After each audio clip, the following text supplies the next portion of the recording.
इस कार्यक्रम के पुण्यार्चक हैं स्वर्गीय पंडित श्री रतनलाल जी बैनाड़ा की स्मृति में बैनाड़ा उद्योग लिमिटेड, आगरा।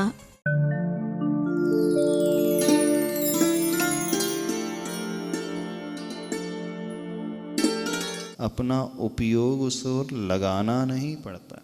संसारी जीवों की हमारी आपकी क्या स्थिति है? यदि हमें किसी के बारे में सोचना जानना हो तो उपयोग लगाना पड़ता है, उसे फोकस करना पड़ता है, याद करना पड़ता है, परिश्रम करना पड़ता है। लेकिन शूलधारी वे सर्वज्ञ अरिहंत परमेष्टि की इतनी विशेषता है कि आत्मा से उत्पन्न होने वाला वो सहज केवल ज्ञान जो होता है उसमें तीन लोक यानी तीनों लोक में रहने वाले समस्त संसारी जीव और तीन कालवर्ती भूत भविष्य और वर्तमान संबंधी सारी परिणमन की यात्रा सहज ही झलकती हैं। इस अपेक्षा से उसे घटाने की कोशिश करना। तो यहाँ शूल से माने सर्वज्ञ को शूल से यानी शूल की साधना जिन्होंने की है, मन वचन काय को संयमित जिसने बनाया है और साधना के बल पर जिन्होंने मोहनी आदि कर्मों का ज्ञानावरण आदि कर्मों का क्षय करके उस सर्वज्ञ की अवस्था को प्राप्त किया है, तो उनकी ज्ञान में सब कुछ झलक जाता है। उसे ऐसे लगाने की कोशिश मतलब भगवान का एक नाम जो है, हाँ, ये भी त्रिशूलधारी है ना। महादेव का नाम आया था त्रिशूलधारी। तो महादेव कौन है? आदि ब्रह्मा, आदि अरिहंत परमेष्टि, आदिनाथ भगवान। थोड़ा गूढ़ विषय है, साधारण से पढ़ेंगे तो पल्ले ही नहीं पड़ेगा क्या लिखा है आचार्य श्री ने। पर आचार्य भगवान कहते हैं हमारे हर एक शब्द के कई कई गहरे गहरे अर्थ है। अब वहाँ तक पहुँचने के लिए थोड़ा सा परिश्रम भी करना पड़ेगा, बुद्धि भी लगाना पड़ेगा। थोड़ा सा अपनी जितनी बुद्धि है उस बुद्धि के अनुसार अपन समझने की कोशिश कर रहे हैं। और इसके क्या क्या भाव हैं, इसके सही भाव सारे भाव तो पूज्य गुरुवर ही हम सबको बता सकते हैं। तो उदाहरण तो उस घड़ी और दिशा सूचक यंत्र के रूप में दिया गया है। इस बात को भी हमें नहीं भूलना है कि घन घमंड से भरे हुए उद्दंडों की उद्दंडता दूर करने दंड संहिता की व्यवस्था होती है और शास्ता की शासन शैया फूलवती नहीं शूलशीला हो, अन्यथा राजसत्ता वो राजस्ता की रानी राजधानी बनेगी वह। क्या कहा गया है? इस बात को भी हमें नहीं भूलना है कि जो घमंड से गर्व से घने गर्व से भरे होते हैं, ऐसे उद्दंड जो जीव होते हैं उनकी उद्दंडता दूर कैसे की जाती है? दंड से, दंड से अथवा डंडे से अथवा शस्त्र से अथवा शूल दिखा करके। जो भी होते हैं, जब बैल आदि उद्दंड हो जाते हैं तो शूल चुभोए जाते हैं, हाथी आदि उत्सृंखलित हो जाते हैं, मद आदि से भरते हैं तो महावत शूल का प्रयोग करता है। और मनुष्यों में कोई उद्दंड हो जाता है तो उसे डराने के लिए, सही रास्ते पे लाने के लिए दंड का, शूल का, डंडे का प्रयोग किया जाता है। यानी दंड संहिता की व्यवस्था उस शूल की व्यवस्था होती है। तो शूल तो जीवन में बहुत उपयोगी है, उससे ज़्यादा उपयोगी कुछ होता ही नहीं। यदि दंड व्यवस्था ना हो तो सारे बच्चे जो हैं उत्सृंखल हो जाएंगे, नहीं हो जाएंगे। दंड व्यवस्था ना हो तो पूरे समाज में अनीति अत्याचार फैलता चला जाएगा, अपराध वृत्ति बढ़ती चली जाएगी। भय के कारण, दंड से डरने के कारण ही बहुत सारे लोग जो हैं गलत दिशा में कदम नहीं बढ़ाते हैं ना। दंड व्यवस्था ही तो है। यदि हम पाप कर्म करेंगे तो कोई व्यक्ति पाप करेगा तो उसका फल नरक आदि अशुभ गतियों में उन दुखों को सहन करने रूप होगा, कठिनाइयों को, परेशानियों को झेलने रूप होगा। तो वह भय, दंड का भय उसे प्रेरित करता है, नहीं, पाप को त्याग करके पुण्य के मार्ग को मुझे अपनाना चाहिए। तो वह भय कैसे पैदा होता है? उस दंड व्यवस्था को देख करके। एक लोक की दंड व्यवस्था होती है पुलिस आदि उसे जेल आदि में कैद कर देती है। और एक कर्म की दंड व्यवस्था होती है। अशुभ कर्म, पाप कर्म करने से व्यक्ति या जीव जो है अन्य अन्य गतियों में भटकते ही रहता है और दुखी होकर के उन सारे कष्टों को झेलते रहता है। तो आप लोग जिन्होंने पापों का त्याग कर दिया है, क्यों त्याग कर दिया है? क्यों धर्म का आचरण करने लगे हैं? क्यों धर्म का पालन करने लगे हैं? इस डर से ना कि भविष्य में नरक ना जाना पड़े। नहीं, ये डर है कि नहीं, भय है कि नहीं? यदि आज इस वर्तमान भव में पाप में लीन हो जाएंगे तो उसका फल क्या होगा? बहुत हिंसा आदि पाप करने से, बहुत सारे परिग्रह को रखने से नरक आयु का आश्रय होगा, नरकों में जन्म हो लेना पड़ेगा और सागरों पर्यंत आयु को भोगना पड़ेगा। और नरक के दुख हैं, शीत ऋतु के हैं, गर्मी के हैं, भूख प्यास के हैं, प्रताड़ित करने वाले हैं। तिल तिल करे देह के खंड, असुर भिड़ावे दुष्ट प्रचंड, देवों के द्वारा होने वाले उपसर्ग हैं, नरक क्षेत्र में होने वाले उपसर्ग हैं, भूख प्यास के हैं, शारीरिक वेदना है, मानसिक वेदना है, अन्य नारकियों के द्वारा होने वाली वेदना है, देवों के द्वारा होने वाली सभी प्रकार की वेदना है। अब वह वेदना से यदि बचना चाहते हैं तो क्या करना चाहिए? सीधा सा रास्ता है, पाप मार्ग को छोड़ करके धर्म के मार्ग को अपनाना चाहिए। तो व्यक्ति धार्मिक क्यों बनता है? उस दंड, कर्म दंड व्यवस्था को देख करके। नहीं है दंड व्यवस्था, तभी तो पाप के मार्ग को छोड़ करके कुछ अच्छे मार्ग को, सदाचरण के मार्ग को अपनाता है। तो उद्दंडों की उद्दंडता दूर करने दंड व्यवस्था की दंड संहिता की व्यवस्था होती है। और शास्ता की शासन सैया फूलवती नहीं शूलशीला हो। शास्ता मतलब राजा, शासन करने वाला शासक। उसकी शैया यानी उसके विश्राम का स्थान कोमल नहीं होना चाहिए, फूलों वाला नहीं होना चाहिए। उससे तो हमेशा जागृत रहना चाहिए, स्वयं कष्टों को झेलना चाहिए। कहा जाता है ना, यथा राजा तथा प्रजा। यदि राजा ही भोगों में डूबा रहेगा, ऐशो आराम में जीवन बिताएगा, तो प्रजा भी वैसी हो जाएगी। और प्रजा अच्छे से रहे उसके लिए क्या करना होता है? जो लीडर होता है, शास्ता होता है, राजा होता है, वो स्वयं जब सहन करने वाला होता है, बहुत अच्छे से रहता है, वो धार्मिकता से जीवन जीता है, तो प्रजा भी अपने आचरण को बदल लेती है। और राजा गलत रास्ते पे चले तो फिर प्रजा भी वैसी ही हो जाती है। तो आचार्य भगवान कह रहे हैं, शास्ता की शासन शैया फूलवती नहीं शूलशीला हो, अन्यथा क्या होगा?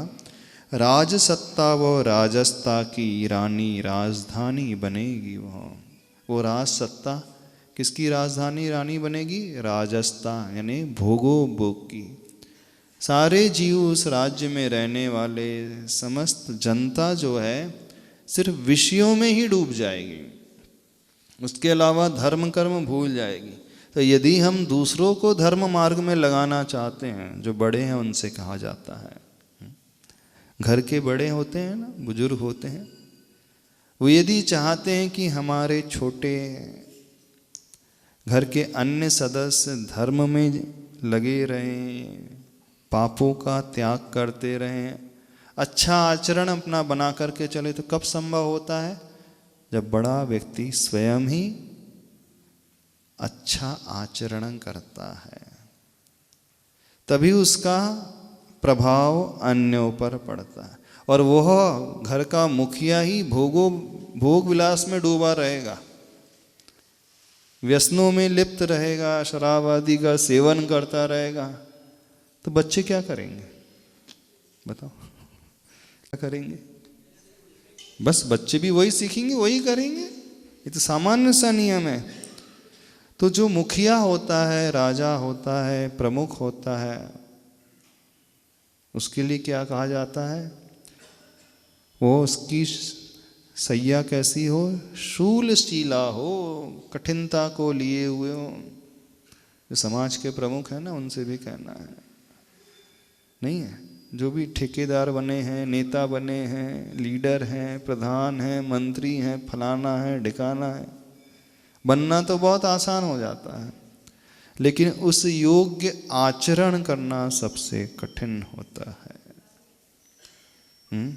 लीडर बनना और लीडर के योग्य आचरण करना, दोनों में जमीन आसमान का अंतर होता है कि नहीं? गुरुदेव, जो बन गए वो तो बन गए, जो भावी लीडर है उनके लिए क्या संदेश आप देना चाहेंगे ताकि वो आगे से अच्छे से काम भावी कर सकें? लीडर होता है नेता। नयति इति नेता। जो नेता होते हैं, जो स्वयं अच्छे रास्ते पे चलते हैं, वो नेता कहलाते हैं। तीर्थंकर भगवान हमारे नेता हैं, है ना? मोक्ष मार्गस्य नेतारम। नेता, तो नेता कौन होता है? जो स्वयं चलता है अच्छे मार्ग पर, सदाचरण के मार्ग पर, वो नेता कहलाता है। उसे देख करके भावी पीढ़ी, जनता, अन्य लोग चलते हैं। सही नेता की परिभाषा तो यही है। बिल्कुल, नाम के नेता तो ढेर सारे हैं, लेकिन सही नेता आचार्य भगवान कहते हैं स्वयं चलने वाला होता है। जो अच्छे मार्ग पे चलेगा तो कैसा? वो शूलशीला हो, उसकी सैया जो है कठोरता को लिए हो, आराम प्रिय न हो, आलसी न हो, विषयी न हो, विषयों में डूबने वाला न हो, सदाचरण वाला हो। यदि वह नहीं ये करेगा तो क्या होगा? राजसत्ता व राजस्ता की रानी राजधानी बनेगी। यानी वो राजशाही भोगों में ही डूबा रहेगा, विषयों में ही लिप्त रहेगा, तो उसका तो पराभव होगा ही है, उसे तो दुख भोगना ही पड़ेगा। लेकिन उसकी देखा से कि अन्य प्रजाजनों को भी कष्ट को भोगना पड़ता है। तो शूल की इतनी सारी उपयोगिता बताई जा रही है। शूल खराब नहीं, शूल सबसे अच्छे होते हैं। इसीलिए तो ऐसी शिल्पी की मति परिणति में परिवर्तन गति वांछित है सही दिशा की ओर। और क्षत विक्षत कांटा वह पुनः कहता है कम से कम शिल्पी इस भूल के लिए शूल से क्षमा याचना तो करे माँ। हाँ, शूल ने बड़े जोरदार तरीके से अपना पक्ष रखा। पूरा अधिकार था उसे। क्यों अधिकार था? अरे उसका नुकसान हुआ है, उसका शरीर जो है टूट गया है, टांग टूट गई, आँख फूट गई, कमर कट गई, हाथ पैर सब कुछ वो खो चुका है। ऐसा प्रहार शिल्पी के कुदाली ने उस पर किया था। तो शूल अपना पक्ष रखते हुए कह रहा था कि मैं इतना अच्छे आचरण वाला हूँ, इतना अच्छा हूँ। ठीक है, आपका उपदेश सुनकर के मैंने बदला लेने का विचार त्याग दिया, लेकिन जब मैं इतना व्यवस्थित हूँ तब ये शिल्पी का कर्तव्य बनता है कि नहीं? तो कह रहा है वो माटी माँ से। इसीलिए तो शिल्पी की गति परिणति में परिवर्तन गति, मति परिणति में परिवर्तन गति वांछित है। शिल्पी की जो बुद्धि है उसमें परिवर्तन अपेक्षित है। उसकी गति में भी परिवर्तन होना चाहिए, उसकी बुद्धि भी बदलना चाहिए, उसकी परिणति भी बदलना चाहिए, सही दिशा की ओर होना चाहिए। और क्षत विक्षत कांटा वह पुनः कहता है कम से कम शिल्पी अपनी इस भूल के लिए शूल से क्षमा याचना तो करे माँ। भले ही हो गई गलती, कम से कम क्षमा तो मांगे कि मुझसे बड़ा अपराध हुआ है, मैंने देखा नहीं, तुम्हारा शरीर जो है भंगित हो गया है, टूट गया है, फूट गया है। वह इस प्रकार सिद्ध करना चाहता है कि दुनिया हमें हीनता की दृष्टि से देखती है, अच्छा नहीं मानती है, हमारी उपेक्षा करते रहती है, हमें नीचे ही लेकर के जाती है, जबकि हम इतनी महान ऊंचाइयों को छूने वाले हैं। अपने यहाँ एक ही भगवान नहीं, हर शूल जो है ऊपर तक बढ़ सकता है, पहुंच सकता है। इसलिए कहा जा रहा है कि उस कुदाली के कारण मैं अपने आप को खो रहा हूँ। किसे खो रहा हूँ? मेरी होनहार भगवान पर्याय को मैं खो रहा हूँ। यदि ये हालत मेरी नहीं होती तो मैं त्याग तपस्या के मार्ग में लग जाता, तो कहाँ से कहाँ पहुँच जाता। इसके लिए तो क्षमा होना चाहिए कि नहीं, इस अपेक्षा से वो बात कही जा रही है। अब आगे यात्रा बढ़ती है। ये जो प्रसंग था, शूल ने अपनी बात को रखा था, अब माटी का संबोधन होता है। पेज नंबर 105 पे। और सुनो, कुंभकार का स्वभावशील तुम्हें कहाँ ज्ञात है, जो अपार अपरंपार क्षमा सागर के उस पार को पा चुका है। क्षमा की मूर्ति, क्षमा का अवतार है। माटी उस शूल से कहती है, शायद तुम कुंभकार को जानते नहीं हो, उसका स्वभाव कैसा है तुम्हें परिचय नहीं है। तुमने क्या जाना है? वह कुंभकार तो अपार अपरंपार क्षमा सागर के उस पार को पा चुका है। क्षमा सागर समझते हो कि नहीं? नहीं, ये मंडल का ही नाम है क्षमा सागर। हाँ, क्षमा के उस सागर के पार वह पहुंच चुका है। वो तो अपरंपार क्षमा से भरा हुआ है। क्रोध जिसे कभी छूता नहीं, वैर की भावना कभी जिसके अंतरंग में हिरोले लेती नहीं है। कठोर निमित्त को पाकर के भी जो उबलता नहीं है, ऐसा वह शिल्पी है। तो जो इतनी क्षमा को धारण कर चुका है, समझना वो बहुत आगे बढ़ चुका है। वो साक्षात क्षमा की मूर्ति है, क्षमा का अवतार है। इतने में ही कोपाग्नि को पी पचाने वाली अनुकंपा पीयूष भरी वाणी निकली शिल्पी के मुख से, जिसमें धीर गंभीरता का पुट भी है। कोप अग्नि क्या कहलाती है? कोप मतलब क्रोध। तो वह शिल्पी जिसने क्रोध रूपी अग्नि को पिया हुआ है, उसको पचा लिया है, ऐसे व्यक्ति के मुख से कोई वाणी निकलती है तो वह करुणामय वाणी ही निकलती है। जो जीव क्रोध को जीत लेता है, आचार्य भगवान जिन्होंने क्रोध के ऊपर विजय प्राप्त कर ली है, ऐसे महापुरुष से जो भी शब्द निकलते हैं वे अनुकंपा से, दया से, करुणा से, अहिंसा से ओतप्रोत होकर के भरे हुए ही निकलते हैं। अनुकंपा पीयूष भरी, पीयूष यानी अमृत की भांति, अमृत से वो ओतप्रोत भरी हुई है। वाणी निकली शिल्पी के मुख से, जिसमें धीर गंभीरता का पुट भी है। कैसी वाणी निकलती है सबकी, देखना। जो क्षमा स्वभाव को धारण करता है वो बहुत पोलाइटली बोलता है ना?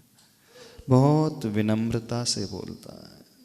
उसके हर शब्द नपे तुले होते हैं, सार्थक होते हैं, किसी के हृदय को ठेस पहुंचाने वाले नहीं होते हैं। मर्म भेदी, कर्ण भेदी शब्द नहीं होते हैं। किनके मुख से ऐसे शब्द निकलते हैं? जो अंदर उबाल लिए हुए होते हैं। वो बड़े कठोर शब्दों का, कर्कश शब्दों का प्रयोग करते हैं। चुभने वाले जो शब्द होते हैं, व्यंग्यात्मक शब्द होते हैं, टॉन्ट कसने वाले, कमेंट्स कसने वाले शब्द। कई लोगों की आदत होती है ना, वो हमेशा कमेंट्स ही कसते रहते हैं, व्यंग ही कसते रहते हैं, व्यंग्यात्मक शब्दों का ही प्रयोग करते हैं। अथवा चिल्लाने वाले, पत्थर की भांति लगने वाले शब्द होते। ऐसे शब्द किसके होते हैं? जो स्वयं अभी क्रोधादि अग्नि से भरा हुआ होता है। जो अपने ऊपर विजय प्राप्त नहीं कर पाता है, वही व्यक्ति इन शब्दों का प्रयोग करता है। और जो कठोर कर्कश वचन माने जाते हैं, वे असत्य की श्रेणी में आते हैं। भले ही वो सत्य भी क्यों ना हो, वो असत्य की श्रेणी में आते हैं, क्योंकि वो हृदय को चुभने वाले, दिल को ठेस पहुंचाने वाले होते हैं। कई लोगों की आदत होती है, वो सत्य को भी ऐसे बोलते हैं कि व्यक्ति को चुभ जाता है, और वो कहते हैं कि नहीं, हम सही तो बोल रहे हैं, हम गलत कहाँ बोल रहे हैं, जो है सब वैसा ही बोल रहे हैं। हमारी आदत है तुरंत जवाब देने की, तुरंत बोलने की, और सामने ही बोलने की, पीठ पीछे नहीं। तुरंत मैटर सॉल्व कर देते हैं, होते हैं ना। सामने वाले को बुरा लग जाए, कैसा भी हो, यदि हमारे शब्दों से किसी को दुख पहुंच रहा है, पीड़ा पहुंच रही है, तो सीधा सा गणित है, अभी हमारे अंदर कहीं ना कहीं वो क्रोध की अग्नि अवश्य चल रही है।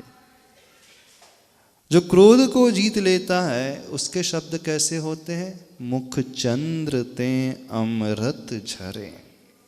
विचैडाला आपने पढ़ी हो, उसमें एक पंक्ति आती है, जो मुनि होते हैं कैसे बोलते हैं? मुख चंद्र ते अमृत झरे। मुख चंद्र से अमृत की मानो वर्षा हो रही है। और मुख चंद्र से अमृत की वर्षा किसकी होती है? जो क्षमा स्वभाव को धारण करता। तो हमारे शब्दों से यदि किसी को ठेस पहुंचती है, भले ही हम सत्य कह रहे हों, कई बार शब्दों का इंपॉर्टेंस नहीं होता है, कहने के ढंग का इंपॉर्टेंस होता है, कहने का जो तरीका होता है, कहने की जो टोन होती है, उसका महत्व होता है। हाँ, शब्द लगभग वही हैं, लेकिन अर्थ जमीन आसमान के अंतर को लिए हुए होते हैं। तो यदि हमारे मुख से किसी के लिए व्यंग निकल रहा है, कमेंट्स निकल रहा है, तो समझ लेना हम अभी क्रोध को नहीं जीत पा रहे हैं। क्योंकि जो क्रोध को जीत लेता है, कोपाग्नि को पचा लेता है, उसके मुख से पीयूष भरी वाणी निकलती है, अमृत तुल्य वाणी निकलती है। तो साधु होते हैं, मुनि होते हैं, साधक होते हैं, उनके मुख से अमृत ही झरता है, और झरना भी चाहिए, पत्थर नहीं बरसना चाहिए। तो आप लोगों के मुख से क्या पत्थर बरसते हैं कि अमृत झड़ता है? पत्थर है ना, हाँ पत्थर, वो स्वीकार रहे हैं, नहीं पत्थर ही बरसते, हम बरसात। तो यहाँ पे कहाँ जा रहे हैं? वो माँ संबोधन करते हुए कांटे को कह रही है, कोपाग्नि को पी पचाने वाली अनुकंपा पीयूष भरी वाणी निकली शिल्पी के मुख से, जिसमें धीर गंभीरता का पुट भी है। अब वह शिल्पी कह रहा है, क्षमा को जीने वाला व्यक्ति धैर्यशाली होता है। एक और उसकी क्वालिटीज होती है, विशेषता होती है। क्रोध को जीतने वाला व्यक्ति जो है गंभीर होता है, प्रौढ़ होता है, वो अधीर नहीं होता है, धैर्य से रहित नहीं होता है, क्योंकि बिना धैर्य के हम क्षमा कर भी नहीं पाते हैं। धैर्यशाली व्यक्ति ही क्षमा धर्म का पालक होता है। तो उसी विशेषता को वो शिल्पी की बताई जा रही है। अब वह शिल्पी अपनी बात को रख रहा है, खम्मामी खमंतु में, क्षमा करता हूँ सबको, क्षमा चाहता हूँ सबसे, सबसे सदा सहज बस मैत्री रहे मेरी, वैर किससे क्यों और कब करूँ, यहाँ कोई भी तो नहीं है संसार भर में मेरा वैरी। बहुत गहरी बात की गई है। खम्मामी खमंतु में, प्राकृत में ये शब्द आता है, खम्मामी सव्य जीवानाम सव्ये जीवा खमंतु में, मैत्री में सव्य जीवेषु वैरम मध्यम न केण्वी। प्रतिक्रमण मुनि महाराज जो करते हैं अथवा श्रावक लोग करते हैं, उन प्रतिक्रमण में ये गाथा आती है। ये आचार्य भगवान श्री गौतम गणधर कृत मानी जाती है। जो प्रतिक्रमण लिखा गया है उन्हीं के द्वारा दिए हुए उपदेश से लिखा गया है। प्राकृत का है शब्द, प्राकृत की है वो गाथा। खम्मामी और खमंतु में, क्षमा करता हूं, क्षमा चाहता हूं। खम्मामी यानी मैं सबको क्षमा करता हूं। खमंतु में सभी लोग मुझे क्षमा करें, क्षमा चाहता हूं।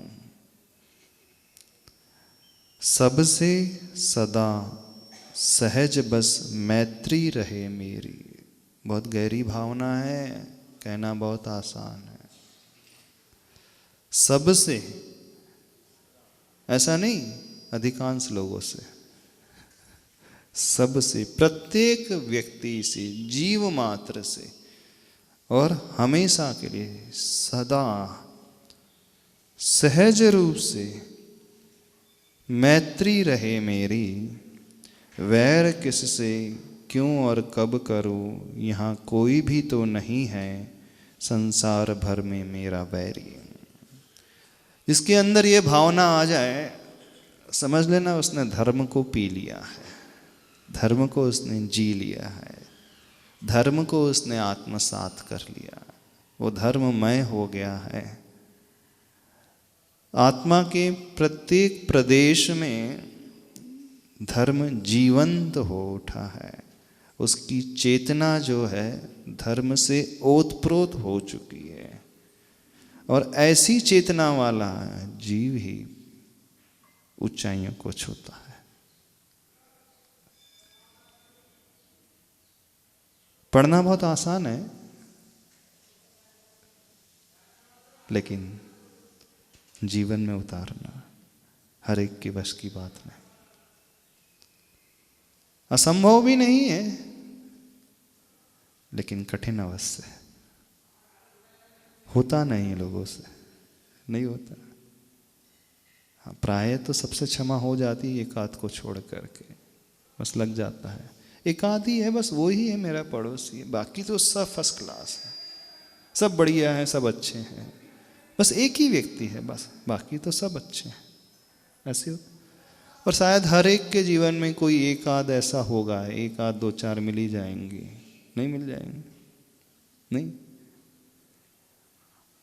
है, नहीं है। जिसके जीवन में नहीं है तो समझना वो तो बहुत बड़ी बात है, वो भगवान के करीब एकदम बैठा हुआ है। जीव मात्र से, क्षमा से मतलब मात्र क्रोध का अभाव ही नहीं है। जो क्षमा रखेगा वह पूर्ण अहिंसक होगा, उसे ऐसा समझो। हम किसी को मार रहे हैं तो अपने स्वार्थ के लिए, तो वैर ही है उसके प्रति। क्षमा से मतलब यही क्यों समझा जा सकता है कि हम कठोर नहीं बोल रहे हैं, हम उससे माफी मांग लेते हैं। क्षमा को जीने वाला व्यक्ति पूर्ण अहिंसक होता है, वही क्षमा को जीतता है। गुरुदेव कभी कभी ऐसा क्षमा से लगता मतलब शब्दों की बात ही नहीं है। क्षमा का, पूर्ण क्षमा का मतलब है आचरण की बात आना होता है। उन्हीं से तो क्षमा ने, वो तो जिनसे हम मिल ही नहीं रहे, वो तो बात ही अलग हो गई। उसमें क्या क्षमा और क्या क्षमा का निषेध। जहां अक्षमा का भाव पैदा होने की संभावना होती है, वहीं क्षमा की प्रैक्टिस होना चाहिए। जिन लोगों के साथ वैर की संभावना होती, मनमुटाव की संभावना होती, द्वेष और राग की संभावना होती, वहीं तो सही पुरुषार्थ क्षमा का। वो आप कह रहे हैं कि साधर्म्य से नहीं होता है, तो सारा खेल तो उसी का है। क्यों नहीं होता? अहम के कारण नहीं होता। मैं क्यों झुकूं? मैं बड़ा हूं, वो झुके, बस। क्यों नहीं क्षमा का भाव पैदा होता? अहंकारी व्यक्ति नहीं झुकता है, न उसे क्षमा करेगा, न क्षमा मांगेगा उससे, न तो आप करोगे न ही उससे मांगोगे, है ना। वो उसका अहम आड़े आ जाता है ना, अपना अभिमान आड़े आ जाता है तो फिर कैसे मांग ले। हम तो बड़े हैं, पढ़े लिखे हैं, दान देने वाले हैं, धर्म करने वाले हैं, वो तो कुछ करता धरता है नहीं, मैं उससे क्षमा मांगू? गलत बात है। ये तो एक ऐसी बात है जो बच्चा स्कूल नहीं जाता है वो कहाँ फेल होगा? वो स्कूल ही नहीं जा रहा है तो फेल होने की बात ही नहीं। अब जो स्कूल जा रहा है, पढ़ाई कर रहा है, जो अच्छे से नहीं कर पाता है, तो वहीं फेल और पास का प्रश्न उठता है। अब जिन लोगों से कभी मिलना ही नहीं तो वो पास फेल की बात ही नहीं, क्षमा और वैर की तो बात ही नहीं है। जिनसे मिलना होता है, ऐसे प्रसंग घटित होते हैं, वहीं तो साधना की बात होती है। तो शिल्पी कह रहा है मैं सबको क्षमा करता हूँ और सबसे क्षमा चाहता हूँ। क्षमा मांगना आसान है कि क्षमा करना आसान है? हाँ, मांगना आसान है ना, करना बहुत कठिन होता है।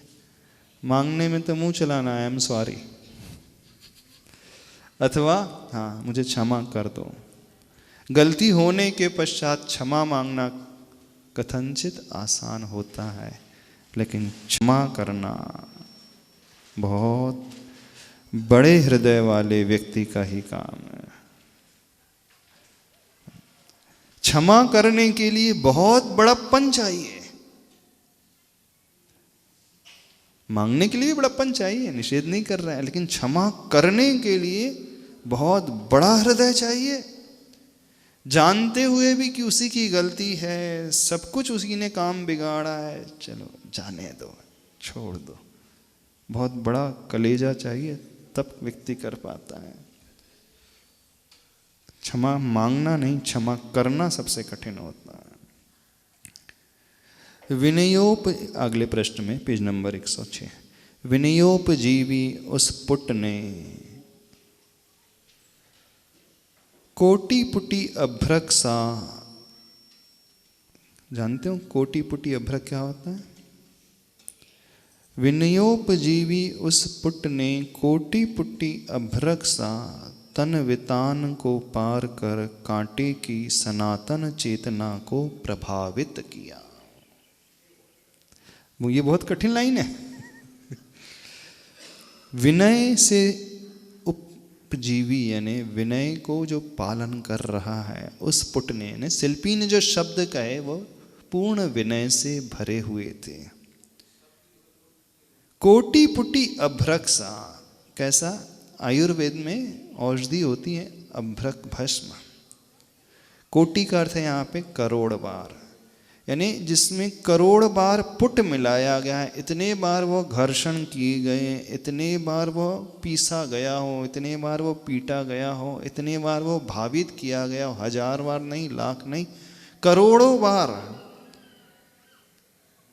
जिसे खलबत्ते में पीसा गया हो, वो कहलाती है कोटि पुटी भस्म।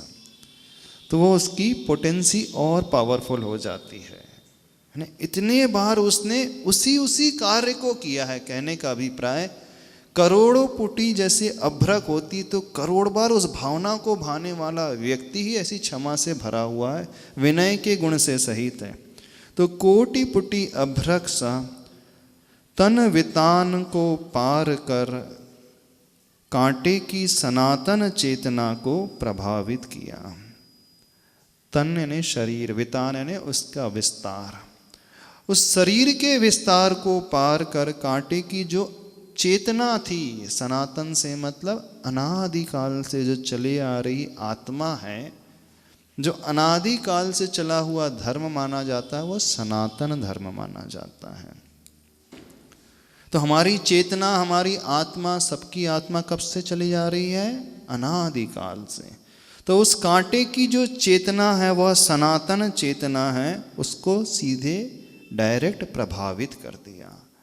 किसको छेद कर, किसको भेद कर? उस शरीर के विस्तार को भी भीतर से भेद कर सीधे अंतरंग में अटैक किया उसने। किसने? उस शिल्पी के क्षमा भरे हुए शब्दों ने कांटे की चेतना को अंदर से झकझोर करके रख दिया, मैं तो शिल्पी को क्या मान रहा था, लेकिन वह कितना विनय से सहित निकला। जब कोई आकर के आपसे क्षमा मांग ले तो अंतस चेतना को वो प्रभावित कर देता है। वो भी खासकर ऐसा व्यक्ति जिसके बारे में कभी कोई अपेक्षा ही नहीं की हो, जो एकदम कुटिल स्वभाव का हो, लड़ाकू स्वभाव का हो, जिसने आज तक आपको नुकसान ही पहुंचाया हो, आपका अहित ही किया हो, हमेशा वैर भाव ही भाया हो, पर अचानक आपके चरणों में गिर जाए तो हतप्रभ रह जाता है व्यक्ति, है ना।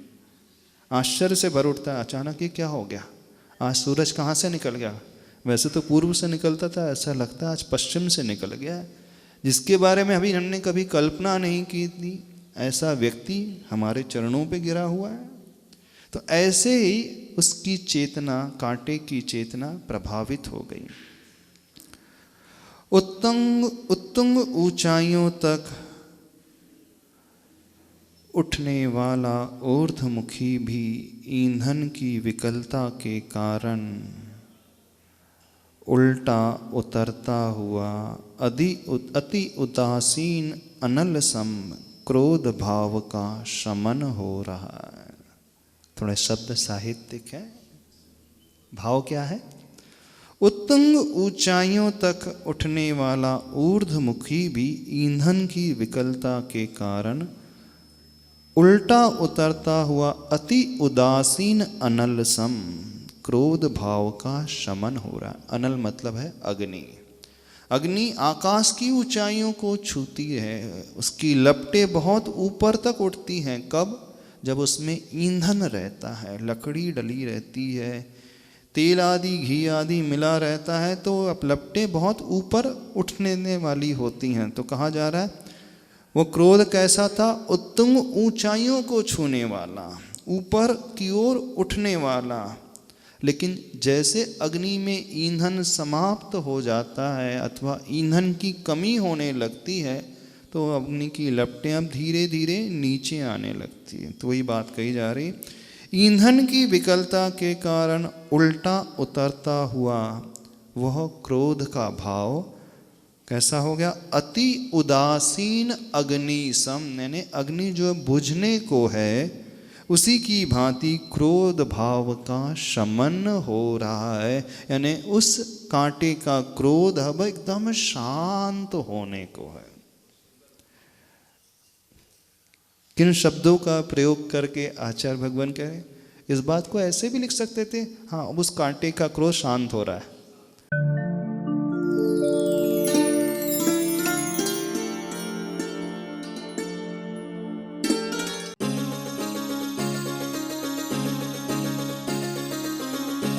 इस कार्यक्रम के पुण्यार्चक थे स्वर्गीय पंडित श्री रतनलाल जी बेनाड़ा की स्मृति में बेनाड़ा उद्योग लिमिटेड, आगरा।